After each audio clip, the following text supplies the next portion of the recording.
अस्सलाम वालेकुम।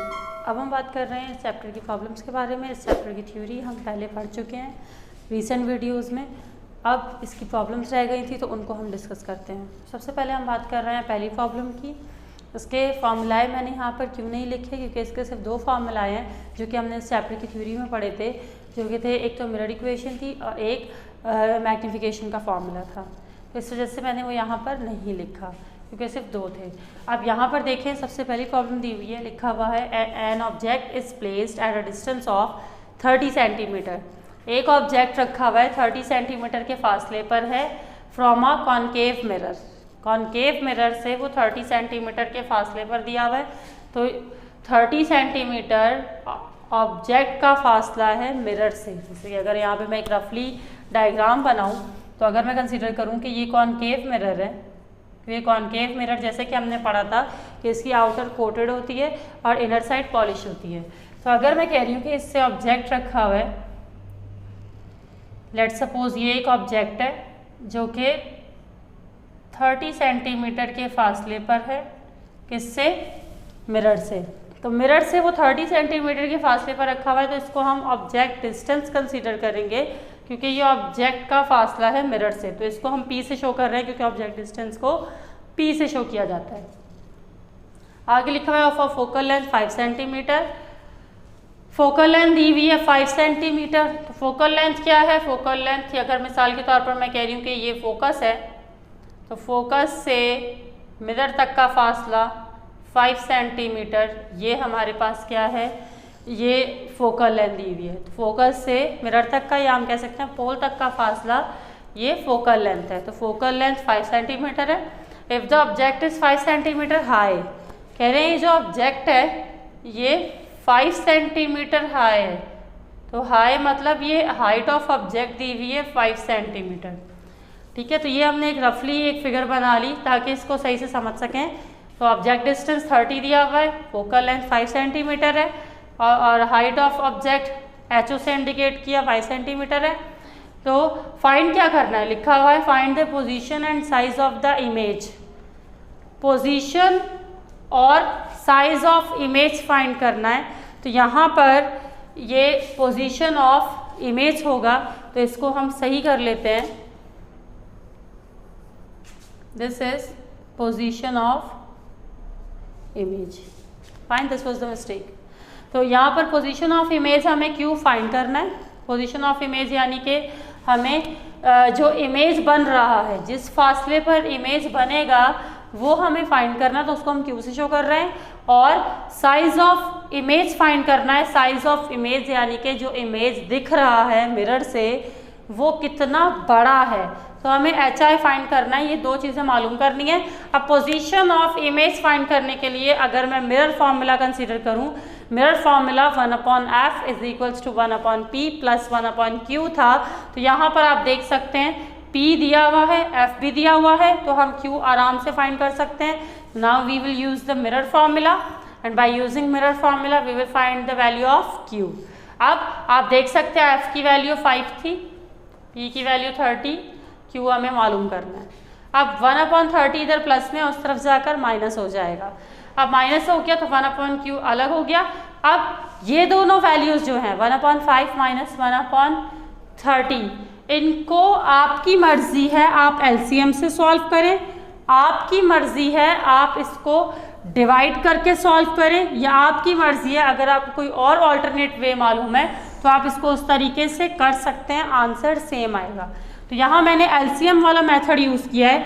5 और 30 का LCM लिया तो 30 LCM आया। इसके बाद यहाँ पर 5 को 30 से मैंने चेक किया कि 5 1 ज़ा 5 के टेबल में 30 आता है 6 पर, तो 5 6 ज़ा 30। तो ये जो 6 है इसको 1 से मल्टीप्लाई किया, 6 1 ज़ा 6। I hope you know about the LCM।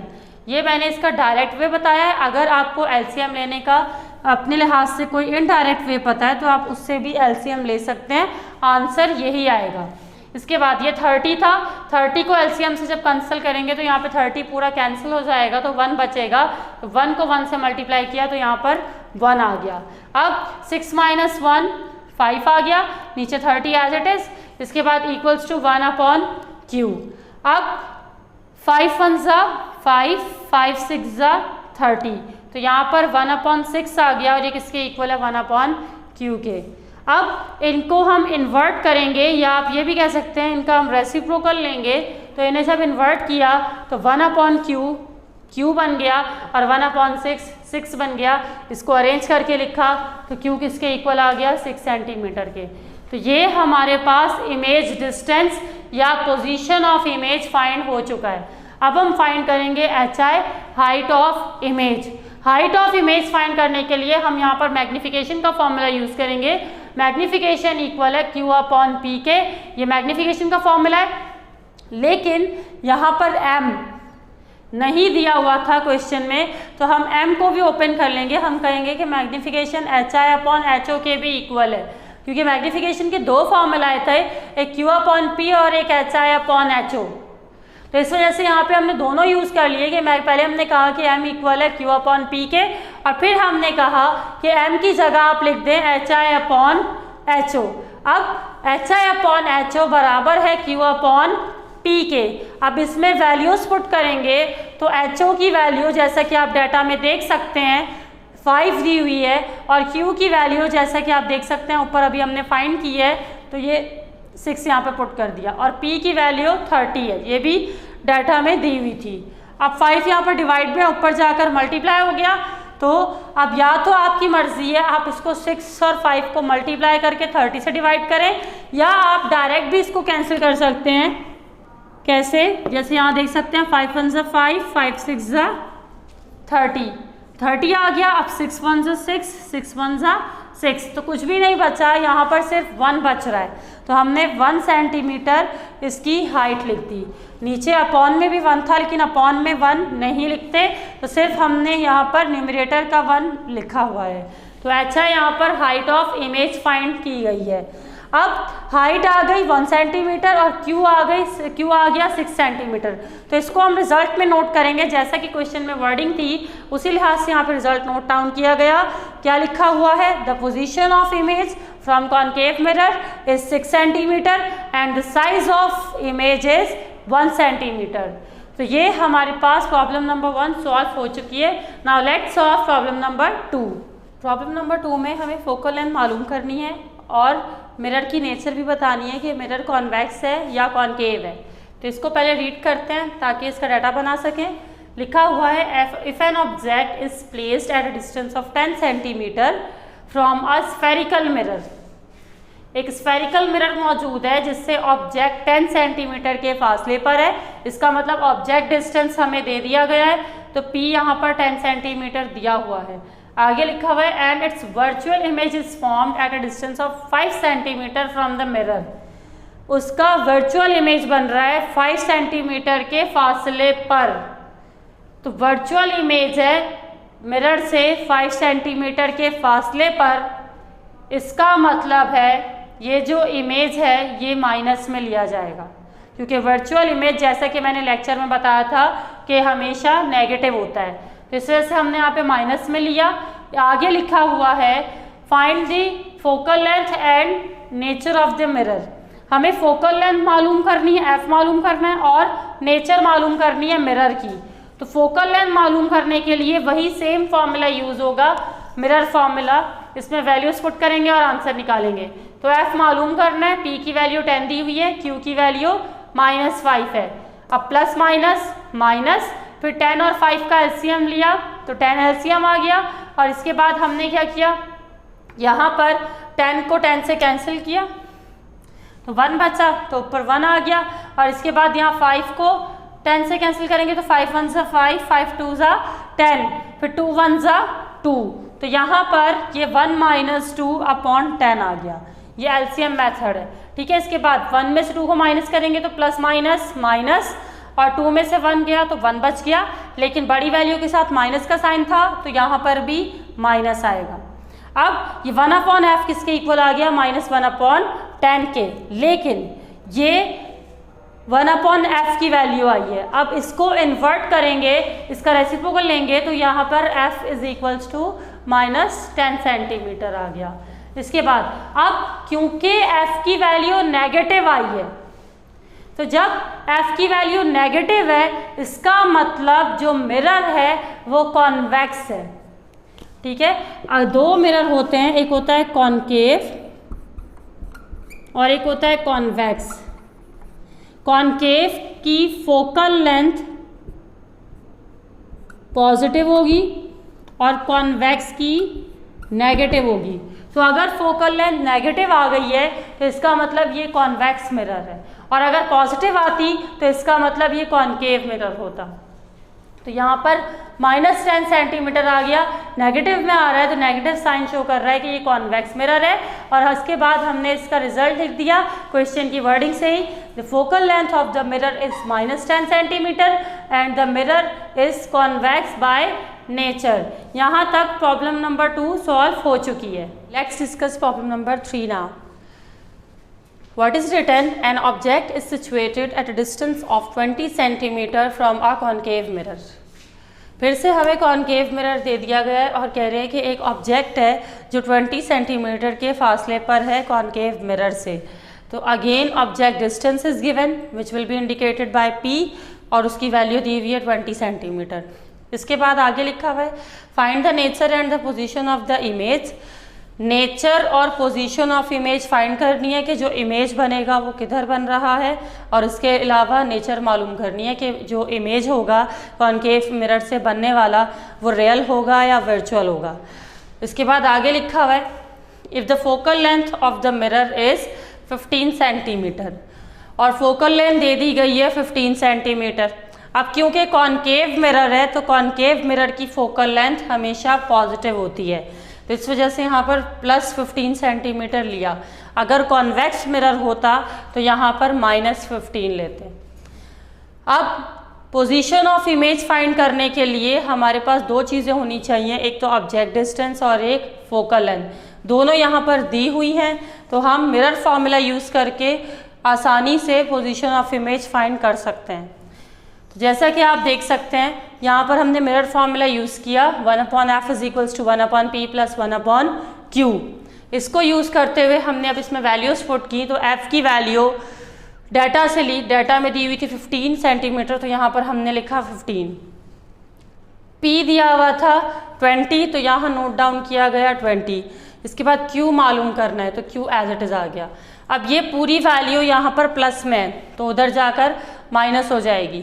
तो अब जब इसे माइनस करेंगे तो जैसा कि मैंने अब तक बताया कि आप चाहें तो एलसीएम से कर लें, अगर आपको एलसीएम लेने में डिफ़िकल्टी है तो आप डायरेक्ट डिवीजन से भी इसको सॉल्व कर सकते हैं, जैसा कि यहाँ पर इस प्रॉब्लम में मैंने ये वाला पैटर्न भी शो कर दिया है। तो आप अगर 1 को 15 से डिवाइड करेंगे तो वैल्यू आ रही है 0.066, 1 को 20 से डिवाइड करेंगे तो 0.05 आया। अब 0.066 में से माइनस किया 0.05, तो ये आंसर आ गया 0.016, और ये 1/q की वैल्यू है। अब 1/q की वैल्यू आ गई, लेकिन हमें फाइंड करनी थी q की वैल्यू, तो इसका मतलब इसके लिए हम इसको इन्वर्ट करेंगे। तो जब दोनों साइड को इन्वर्ट करेंगे तो 1/q q/1 बन जाएगा, और अपॉन में 1 नहीं लिखते तो इस वजह से यहाँ पे सिर्फ q लिखा गया है। और ये 0.016 इसके नीचे कुछ भी नहीं था, तो इट मीन्स इसके नीचे 1 है, तो 1 ऊपर चला गया और 0.016 नीचे आ गया। इसके बाद इस 1 को 0.016 से डिवाइड करेंगे तो यहाँ पर वैल्यू आ गई 62.5 सेंटीमीटर। तो ये हमने विदाउट एलसीएम सॉल्व किया, आप चाहें तो इसको ऐसे भी कर सकते हैं। इसके बाद अब Q यहाँ पर पॉजिटिव है, यहाँ पर ये माइनस में नहीं आया, तो अगर Q पॉजिटिव आ जाए it means that image is real. अगर Q की वैल्यू पॉजिटिव होती है तो इमेज रियल होगा, अगर Q की वैल्यू नेगेटिव होगी तो इमेज वर्चुअल होगा। अब इसके बाद यहाँ पर इसका रिजल्ट नोट डाउन किया गया। रिजल्ट हमने क्वेश्चन की वर्डिंग से ही लिखा कि position of the image from concave mirror is 62.5 centimetre, और इमेज की जो नेचर है वो रियल है। अब प्रॉब्लम नंबर 4 डिस्कस करते हैं। प्रॉब्लम नंबर 4 भी प्रॉब्लम नंबर 1 की तरह है, जैसे कि आप देख सकते हैं इसमें भी इमेज डिस्टेंस और size of image he find करना है, और कॉनकेव मिरर ही दिया हुआ है। तो इसको रैंडमली थोड़ा सा देख लेते हैं ताकि आपको कोई कन्फ्यूजन ना रहे। तो यहाँ पर लिखा हुआ था an object is situated at a distance of 24 centimetre from a concave mirror. एक कॉनकेव मिरर था जिससे एक ऑब्जेक्ट रखा हुआ था, जिससे कुछ फासले पर एक ऑब्जेक्ट रखा हुआ था। उस ऑब्जेक्ट का डिस्टेंस उस मिरर से 24 सेंटीमीटर है। The focal length of the concave mirror is 6 centimetre. Focal length 6 centimetre दी हुई है। Determine the size of image. Image का साइज मालूम करना है, ठीक है, साइज ऑफ इमेज HI मालूम करना है, और आगे लिखा हुआ है and it's distance from the mirror, और वो जितने फासले पर है वो मालूम करना है। तो इमेज डिस्टेंस हमें मालूम करना है, Q फाइंड करना है। From the mirror if the object is 12 centimetre high, 12 centimetre उसकी हाइट दे दी गई है ऑब्जेक्ट की, तो HO हमें दे दी गई है। इसके बाद अब सबसे पहले उसी तरह जैसे हमने लास्ट प्रॉब्लम में यानी कि प्रॉब्लम नंबर 1 सबसे पहली प्रॉब्लम में किया था, वैसे ही हम इसको सॉल्व करेंगे। इमेज डिस्टेंस फाइंड करना है, तो इमेज डिस्टेंस का formula 1/f is equals to 1/p plus 1/q। इसमें वैल्यूज पुट करेंगे तो f 6 दिया हुआ है और p 24 दिया हुआ है। ये देख सकते हैं आप, f की वैल्यू 6 है और p की वैल्यू 24 है, तो वो पुट कर दी। इसके बाद उसी तरह 1/24 यहाँ प्लस में उधर जाकर माइनस हो जाएगा, और जब इसको माइनस करेंगे इधर फिर इसका एलसीएम लेंगे तो एलसीएम इसका 24 आ गया। और उसी तरीके से जैसे कि मैंने पहले बताया था, इसको कैंसिल करेंगे, 6 1 6, 6 4 24, तो 4 1 4। इसके बाद यहाँ पर 24 से 24 कम्प्लीटली कैंसिल, तो 1 को 1 से मल्टीप्लाई किया तो 1 आ गया। अब ये 1/q एज इट इज, फिर 4 में से 1 को माइनस किया 3, और यहाँ पर 24 एज इट इज, ठीक है। कैंसिलेशन के बाद वाली वैल्यू नहीं आती, एलसीएम जो आया है वही नीचे आता है, ठीक है। कैंसिलेशन करके हम ऊपर वाली वैल्यूज लेकर आते हैं। अब 3/24 आ गया तो 3 को कैंसिल किया, 3 1 3, 3 8 24, तो यहाँ 1/8 आ गया, और ये किसके इक्वल है, 1/q के। इसके बाद अब आगे हमें इसे इन्वर्ट करना होगा, क्योंकि ये 1/q की वैल्यू आई है और हमें q की वैल्यू चाहिए, तो इसको हम इन्वर्ट करेंगे। तो उसी तरीके से यहाँ पर क्या आ जाएगा, q इज इक्वल्स टू 8, क्योंकि दोनों साइड इन्वर्ट हो गई। अब HI हमें मालूम करना है, तो HI फाइंड करने के लिए उसी तरीके से मैग्नीफिकेशन का फॉर्मूला यूज़ किया, Q/P, लेकिन मैग्नीफिकेशन HI/HO के भी इक्वल है, क्योंकि इस न्यूमेरिकल में भी हमें मैग्नीफिकेशन नहीं दी जा रही, तो हम इसको ओपन कर रहे हैं। अब इसके बाद फिर HI की वैल्यू हमें फाइंड करनी है, एज इट इज़ आ गया। HO की वैल्यू आप देख सकते हैं डाटा में 12 दी हुई है, और Q की वैल्यू हम फाइंड कर चुके हैं 8 सेंटीमीटर, और P की वैल्यू 24 जो कि डाटा में दी हुई थी। इसके बाद 12 यहाँ पर डिवाइड में ऊपर जाकर मल्टीप्लाई हो जाएगा।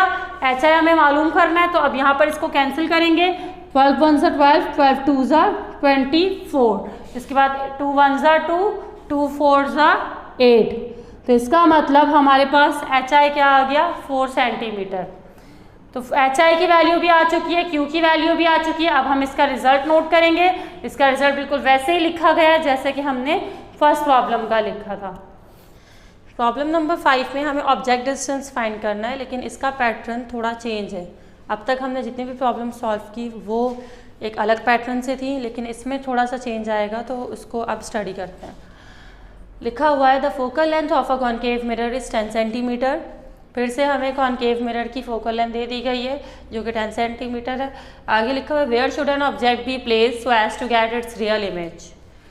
ऑब्जेक्ट को कहाँ रखा जाए कि उसका रियल इमेज बने, और आगे लिखा हुआ है मैग्नीफाइड ट्वाइस।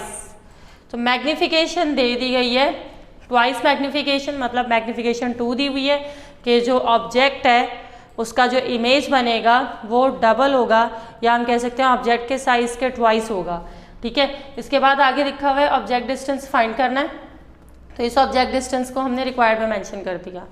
अब ऑब्जेक्ट डिस्टेंस फाइंड करने के लिए हमारे पास 2 चीज़ें होनी चाहिए, एक तो इमेज डिस्टेंस और एक focal length according to the mirror formula.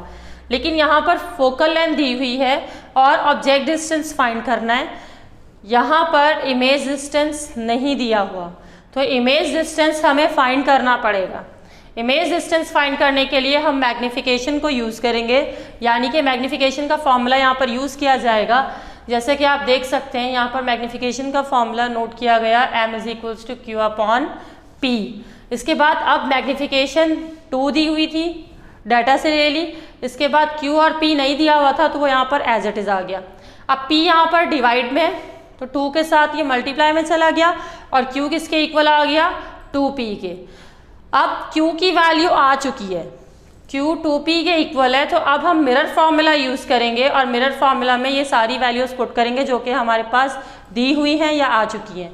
अब इसके बाद मिरर फार्मूला यहाँ पर अप्लाई किया तो F की वैल्यू 10 दी हुई है, जैसे कि यहाँ पे हमने पुट कर दी 10, और P एज इट इज़ आ गया और Q की जगह 2P, तो Q की जगह यहाँ पर 2P लिख दिया गया।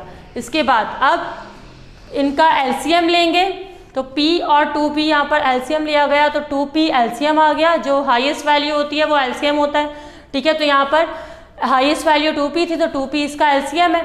इसके बाद now this P is cancelled by this, तो 2 बच गया, तो 2 1 जा 2। इसके बाद ये पूरा 2P इस 2P से कैंसिल हो गया तो 1 बचा, और 1 को 1 से मल्टीप्लाई किया तो यहाँ पर 1 आ गया। इसके बाद अब 2 + 1 3 आ गया। अब यहाँ पर हम इसे क्रॉस मल्टीप्लाई करेंगे, लेकिन क्रॉस मल्टीप्लिकेशन से पहले इस 2 को इस 10 से कैंसिल करते हैं, तो 2 1 जा 2, 2 5 जा 10, ठीक है। यहाँ पर सिंगल वैल्यूज़ थी ऑपोजिट में, इज इक्वल्स टू के लेफ्ट और राइट में, तो सिंगल वैल्यूज़ जब होती हैं तो हम उनको डायरेक्ट कैंसिल कर सकते हैं, तो इस वजह से यहाँ पे हमने डायरेक्ट कैंसिल किया, 2 1 जा 2, 2 5 जा 10। इसके बाद अब ये 5 यहाँ पर डिवाइड में, तो 3 के साथ मल्टीप्लाई में चला जाएगा, और ये P यहाँ पर डिवाइड में, तो ये भी ऊपर जाकर 1 से मल्टीप्लाई होगा। तो इस P को जब 1 से मल्टीप्लाई किया तो P आ गया, और इसके बाद ये जो 5 था ये इस 3 के साथ मल्टीप्लाई में मौजूद है। अब 3 5 जा 15, तो 15 सेंटीमीटर ऑब्जेक्ट डिस्टेंस आया है, जिस पर इसकी इमेज की मैग्नीफिकेशन ट्वाइस है, ठीक है। तो यहाँ पर इसका रिजल्ट लिखेंगे, रिजल्ट उसी तरह क्वेश्चन की वर्डिंग से, तो object should be placed at a distance of 15 centimetre to get its real image. अब नेक्स्ट प्रॉब्लम डिस्कस करते हैं। Now let's start problem number 6। The radius of curvature of a concave mirror is 40 centimetre. Radius of curvature दिया हुआ है 40 centimetre, तो radius of curvature को हम R से शो करते हैं, कैपिटल R से, जैसा कि हमने लेक्चर में डिस्कस किया था, तो इस वजह से यहाँ पर हमने इसको कैपिटल R से इंडिकेट किया है। आगे लिखा हुआ है where should an object be placed so as to get its real image. Again हमें ऑब्जेक्ट डिस्टेंस ही फाइंड करना है। मैग्नीफाइड 4 टाइम्स, मैग्नीफिकेशन दी गई है अब 4, तो यहाँ पर ऑब्जेक्ट डिस्टेंस फाइंड करने के लिए अकॉर्डिंग टू मिरर इक्वेशन हमारे पास F भी होना चाहिए और Q भी होना चाहिए, लेकिन ना यहाँ पर F दिया हुआ है ना यहाँ पर Q दिया हुआ है। तो यहाँ पर हम क्या करेंगे, मैग्नीफिकेशन के फॉर्मूले से हम निकालेंगे Q, और रेडियस ऑफ कर्वेचर की मदद से हम निकालेंगे F। तो जब Q और F आ जाएगा उसके बाद लास्ट में हम फाइंड करेंगे ऑब्जेक्ट डिस्टेंस। तो जैसा कि आप देख सकते हैं, सबसे पहले रेडियस ऑफ कर्वेचर की मदद से हम F फाइंड करेंगे, तो यहाँ पर हमने इसको नोट डाउन किया कि to find F first by using formula, और फॉर्मूला जो यहाँ पर यूज होगा वो R is equals to 2F होगा। R is equals to 2F कैसे यूज हो रहा है, जैसे कि हमने डिस्कस किया था जब हमने मिरर से डिफरेंट इमेजेस पढ़े थे, तो वहाँ पर हमने ये चीज़ डिस्कस की थी कि पोल और फोकस और सेंटर ऑफ कर्वेचर, ये 3 पॉइंट्स हैं, इन 3 पॉइंट्स का जो डिस्टेंस है ये कहलाता है R, ठीक है। ये R है, तो यहाँ से फोकस से लेके पोल तक का फासला F था, और सेंटर ऑफ कर्वेचर और फोकस तक का फासला भी F है। जितना फोकस से पोल तक का डिस्टेंस होता है उतना ही सेंटर ऑफ कर्वेचर और फोकस का डिस्टेंस होता है। तो ये दोनों डिस्टेंस जब बराबर है तो यहाँ पर F है, तो मैं ये भी कह सकती हूँ कि ये भी F है। तो जब दोनों F है तो F और F को प्लस किया तो 2F आ गया, और 2F ये पूरा डिस्टेंस है यहाँ तक, सेंटर ऑफ कर्वेचर तक, तो ये R के इक्वल है। तो हम कह सकते हैं कि R is the twice of focal length, तो यही फॉर्मूला यहाँ पर हमने यूज किया, R is equals to 2F। अब इसमें वैल्यूज पुट करेंगे, R की वैल्यू 40 दी हुई थी तो यहाँ 40 आ गई और 2F के इक्वल आ गया। अब 2 यहाँ पर मल्टीप्लाई में, तो नीचे जाकर डिवाइड हो जाएगा, 40 को 2 से डिवाइड किया, या आप कैंसिल भी कर सकते हैं, 2 1 ज़ा 2, 2 2 ज़ा 4, तो यहाँ 20 सेंटीमीटर फोकल लेंथ आ गई। अब फोकल लेंथ फाइंड करने के बाद हम फाइंड करेंगे Q। Q फाइंड करने के लिए उसी तरह मैग्निफिकेशन का फॉर्मूला यूज किया जाएगा। मैग्निफिकेशन का फॉर्मूला Q अपॉन P है, तो इसमें हम मैग्निफिकेशन की वैल्यू पुट करेंगे 4, और P यहाँ पर डिवाइड में था, 4 से मल्टीप्लाई में हो गया, तो Q is equals to 4P आ गया। इसके बाद अब Q की वैल्यू भी आ चुकी है और F की वैल्यू भी आ चुकी है, तो ये दोनों वैल्यूज जब फाइंड हो चुकी है, now we can easily find P। तो P फाइंड करने के लिए मिरर इक्वेशन लगाई जाएगी, 1/f is equals to 1/p plus 1/q। अब इसमें वैल्यूज पुट करेंगे तो हम आगे इसका आंसर निकालेंगे। F की वैल्यू जैसे कि आप डाटा में देख सकते हैं 20 दी हुई है, P एज इट इज आ गया, और Q की जगह 4P जो कि हमने यहाँ पर इसकी वैल्यू निकाली है, ठीक है। इसके बाद 1/20 एज इट इज आ गया, यहाँ पर P और 4P का एलसीएम लिया तो 4P एलसीएम आ गया। इसके बाद ये P इस P से कैंसिल हो गया, तो 4 बचा, 4 1 ज़ा 4। अब ये पूरा 4P से कैंसिल होगा तो 1 बच गया, तो 1 1 ज़ा 1। अब इसके बाद 4 + 1, 4 और 1 को प्लस करेंगे तो यहाँ 5 आ गया। उसी तरह जैसे हमने पहले कैंसिलेशन की थी, यहाँ पर भी कैंसिलेशन होगी, 4 1 ज़ा 4, 4 5 ज़ा 20। अब ये 5 यहाँ पर डिवाइड में है, ऊपर जाकर इस 5 के साथ मल्टीप्लाई में होगा, और ये P यहाँ पर डिवाइड में, तो ये इस 1 से मल्टीप्लाई होगा, तो ये 5 ऊपर जाके इससे मल्टीप्लाई हो रहा है, और ये P ऊपर 1 से मल्टीप्लाई हो रहा है, तो 1 को P से मल्टीप्लाई किया, P आ गया। इसके बाद 5 यहाँ पर डिवाइड में था, ऊपर जाके 5 से मल्टीप्लाई होगा, तो इन्हें मल्टीप्लाई किया, तो 25 सेंटीमीटर ये वो डिस्टेंस है जिस पर ऑब्जेक्ट को रखा जाए कॉनकेव मिरर से, तो वहाँ पर रियल इमेज बनेगा। अब इसका रिजल्ट लिखेंगे, इसका रिजल्ट बिल्कुल वैसे ही नोट डाउन किया जैसे हमने प्रीवियस प्रॉब्लम का नोट किया था। Now let's continue the next problem.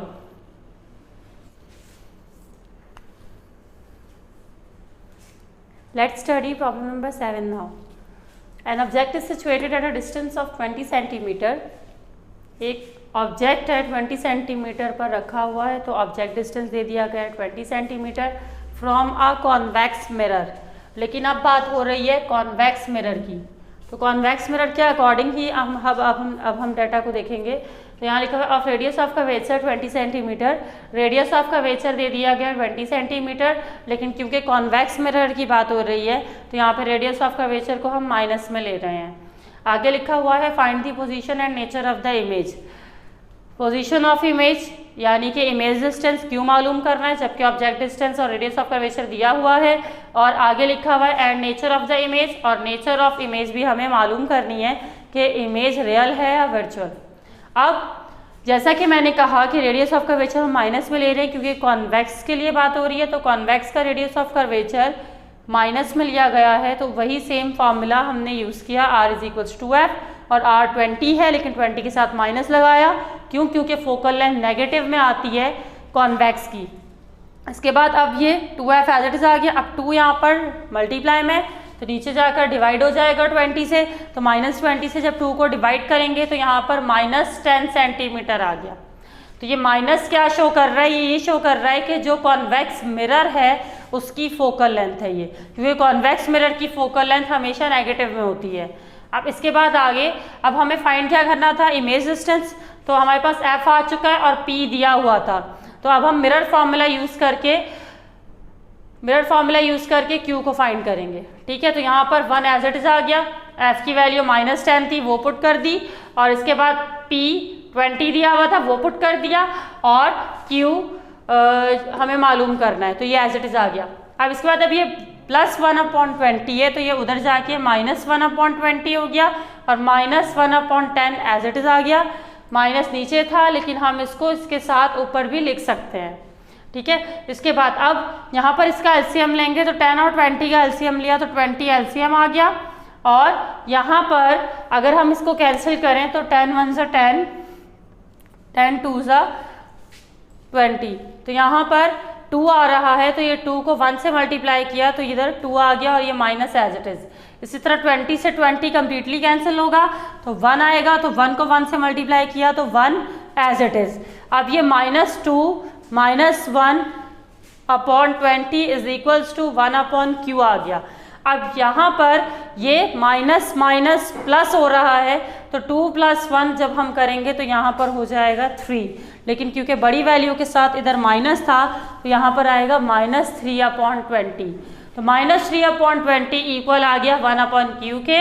अब हम दोनों साइड्स को इन्वर्ट करेंगे क्योंकि हमें क्यू की वैल्यू चाहिए, 1 अपॉन क्यू की नहीं चाहिए। तो यहाँ पर जब इसको इन्वर्ट किया जाएगा तो 1 अपॉन क्यू हो गया और इधर -3 अपॉन 20 का रेसिप्रोकल हुआ तो ये -20 अपॉन 3 आ गया।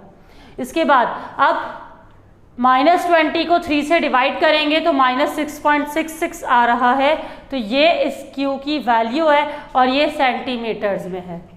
अब यहाँ पर आप देख सकते हैं हमने जितनी भी प्रॉब्लम्स सॉल्व की उनमें हमने यूनिट को कन्वर्ट नहीं किया, हमने हर जगह सेंटीमीटर ही यूज़ किया। क्यों? क्योंकि कोई भी SI यूनिट नहीं दिया हुआ था।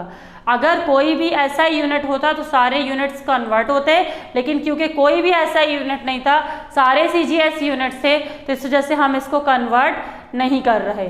अब यहाँ पर क्यू के माइनस में आया है, इसकी वैल्यू माइनस में आई है, नेगेटिव है। तो जैसा कि मैंने बताया था कि अगर क्यू की वैल्यू माइनस में आ जाए तो इसका मतलब इमेज वर्चुअल है, अगर क्यू की वैल्यू पॉजिटिव आए तो इमेज रियल है। लेकिन यहाँ पर माइनस में आ गई तो यहाँ पर हमने लिख दिया कि image is virtual by nature.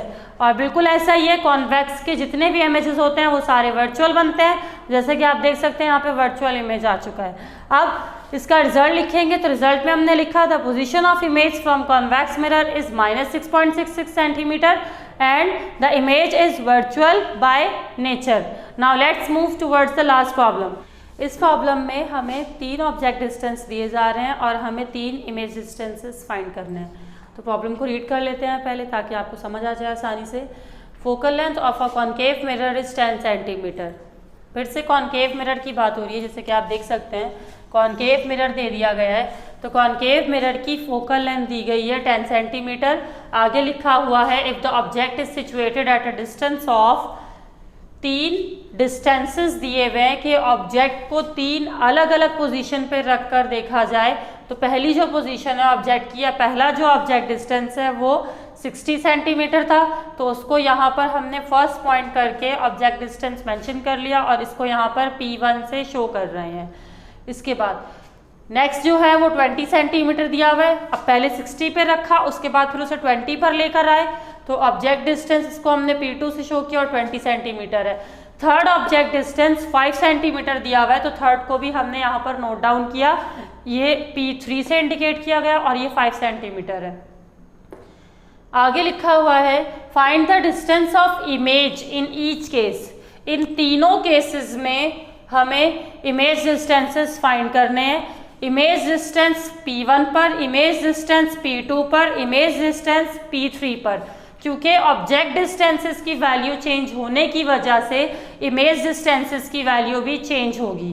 तो यहाँ पर अब क्योंकि 3 इमेज डिस्टेंस आएंगे तो इसके लिए जो इमेज डिस्टेंस होगा वो Q1, इसके लिए Q2 और इसके लिए Q3। तो ये 3 इमेज डिस्टेंस को हमने 3 पार्ट्स करके, जैसे कि यहाँ पे 3 पार्ट्स थे वैसे ही हमने यहाँ पर मेंशन किया, image distance Q1, image distance Q2 और इमेज डिस्टेंस Q3। अब ऑब्जेक्ट डिस्टेंस और इमेज डिस्टेंस हमारे पास मौजूद है और F दिया हुआ है, तो यहाँ पर जो इमेज डिस्टेंस है वो हमें फाइंड करने हैं। तो सबसे पहले हम फर्स्ट इमेज डिस्टेंस फाइंड करेंगे और इसके लिए भी मिरर फार्मूला यूज़ होगा, क्योंकि मिरर फार्मूले में 3 चीज़ें होती हैं, फोकल लेंथ, F, P और Q। तो बिल्कुल यहाँ पर यही फार्मूला यूज़ करते हुए हम क्या करेंगे, सबसे पहले Q1 फाइंड करेंगे। तो फर्स्ट पार्ट यहाँ पर लिखा गया, क्योंकि फर्स्ट पार्ट सॉल्व कर रहे हैं, पहले हम फर्स्ट ऑब्जेक्ट डिस्टेंस ले रहे हैं, तो इसके लिए यहाँ पर फॉर्मूला यूज हुआ 1/f = 1/P1 + 1/Q1। F को 1 क्यों नहीं किया, क्योंकि F सारे डिस्टेंसेस के लिए एक ही रहेगी, फोकल लेंथ चेंज नहीं होती, चाहे डिस्टेंसेस आप चेंज करें या ना करें। मिरर की जो फोकल लेंथ होती है वो फिक्स रहती है, तो इस वजह से यहाँ पर इसको F1, F2, F3 नहीं करेंगे क्योंकि ये सेम रहेगी। तो इसको F लिखा, बाकी यहाँ पर P1 और Q1 कर दिया, क्योंकि ये फर्स्ट डिस्टेंस की बात हो रही है और फर्स्ट इमेज डिस्टेंस की यहाँ पर बात करेंगे। अब इसके बाद यहाँ पर F की वैल्यू जैसे कि डाटा में आपने देखा है 10 दी हुई है, तो यहाँ 10 लिख दिया। P1 हमारे पास फर्स्ट इमेज डिस्टेंस आप देख सकते हैं 60 सेंटीमीटर है, तो यहाँ पर 60 सेंटीमीटर लिखा गया और इसके बाद 1/Q1 एज इट इज आ गया। अब इसके बाद ये 1/60 यहाँ प्लस में, तो इधर जाकर माइनस होगा। इसके बाद 10 और 60 का हमने एलसीएम लिया, तो 60 एलसीएम आ गया। अब इस 10 को 60 से कैंसिल करेंगे, तो 10 1 ज़ा 10 एंड 10 6 ज़ा 60, तो यहाँ पर 6 आ गया, तो 6 को 1 से मल्टीप्लाई किया तो 6 एज इट इज। इसके बाद अब ये 60 इस 60 से कैंसिल हो गया, तो 1 बचा और इस 1 को जब इस 1 से मल्टीप्लाई किया जाएगा तो यहाँ 1 आ जाएगा। अब 6 में से हमने 1 को माइनस किया, तो यहाँ आ गया 5/60 और ये 1/Q1 एज इट इज। इसके बाद अब इस 5 को भी 60 से कैंसिल करेंगे, तो 5 1 ज़ा 5 और 5 को 12 से मल्टीप्लाई करें तो 60 आता है। तो यहाँ पर हमारे पास जो वैल्यू आ रही है वो 1/12 है। अब ये 1/Q1 की वैल्यू थी, तो इसका भी रेसिप्रोकल होगा। तो जब इसका रेसिप्रोकल करेंगे तो Q1 किसके इक्वल आ गया, 12 सेंटीमीटर के। तो ये हमारे पास फर्स्ट इमेज डिस्टेंस आया है, जबकि ऑब्जेक्ट किस पर था, 60 सेंटीमीटर पर रखा हुआ था। अब हम फाइंड करेंगे Q2 second image distance. Second image distance के लिए भी सेम फॉर्मूला यूज किया जाएगा, 1/F is equals to 1/Q plus 1/P। ठीक है, अब यहाँ पर ये 2 कर दिया, यहाँ पर इसको 2 क्यों किया, क्योंकि अब हम Q2 फाइंड कर रहे हैं, सेकेंड इमेज डिस्टेंस फाइंड कर रहे हैं और फोकल लेंथ सेम रहेगी, तो इस वजह से यहाँ पर इसको नंबर नहीं दे रहे। इसके बाद अब F 10 दिया हुआ था, तो 10 आ गया। P2 20 था, उसकी वैल्यू पुट कर दी और Q2 एज इट इज आ गया। अब इसके बाद ये यहाँ पर प्लस में, उसी तरह इधर आकर माइनस होगा। 10 और 20 का एलसीएम लिया तो 20 LCM, and in the same manner 10 is cancelled by 20, so 10 1 is 10 and 10 2 is 20. Now this 2 will be multiplied with 1, so it is 2. इसके बाद this 20 will be cancelled by this 20 and 1 will be there, this 1 will be multiplied with this 1, so here 1 will be there. अब इसके बाद यहाँ पर 2 में से 1 को माइनस किया तो 1 आ गया और ये 20 as it is. So this is the value of 1/Q2. Now we have to invert it so that we can find Q2. तो जब इन्वर्ट किया तो इन्वर्ट करने के बाद Q2 20 सेंटीमीटर आ गया। Now let's move towards Q3. Now we have to find Q3. How will we find it? In the same manner, by the same formula, 1/F is equals to 1/P3 plus 1/Q3. Now we will put the values. So the value of F is 10. The value of P3 is 5 and we have to find Q3. Now this is in plus, so on the left side it will be in minus. Now let's take the LCM of 10 and 5. So what will be the LCM? 10 is the LCM. Now this 10 will be cancelled by this 10. So 1 will be there and this 1 will be multiplied with this 1. So the same 1 is there. Now 5 is cancelled by 10. So 5 1 is 5, 5 2 is 10. This 2 will be multiplied with 1, so 2 1s are 2. Now let's subtract it. Plus minus, minus 2 minus 1, 1 will be there, but the greater value has minus sign, that's why it will be in minus. Now this is the value of 1/Q3. Now we have to invert it, so let's invert it. When we will invert it, after inverting, Q3 will be equals to minus 10 centimetre. तो यहाँ पर हमने तीनों values Q1, Q2, Q3 की values हमने find कर ली। अब आखिर में इसका रिजल्ट लिखा जाएगा। So you may right result yourself, आप लिख सकते हैं। अब तक मैंने जितने भी रिजल्ट्स बताए बिल्कुल उस तरीके से इसका रिजल्ट लिखा जाएगा। तो आप लिख सकते हैं the image distance at 60 centimeter is 12 centimeter, at 20 centimeter is 20 centimeter, that means the image distance is same as the object. ठीक है, इसके बाद आप लिख सकते हैं and at third object distance it will be minus 10 centimeter. तो आप इस तरह करके रिजल्ट लिख सकते हैं। यहाँ तक इस चैप्टर की सारी प्रॉब्लम्स एंड हो चुकी हैं। Now in next videos we will study the next chapter. अल्लाह हाफिज़।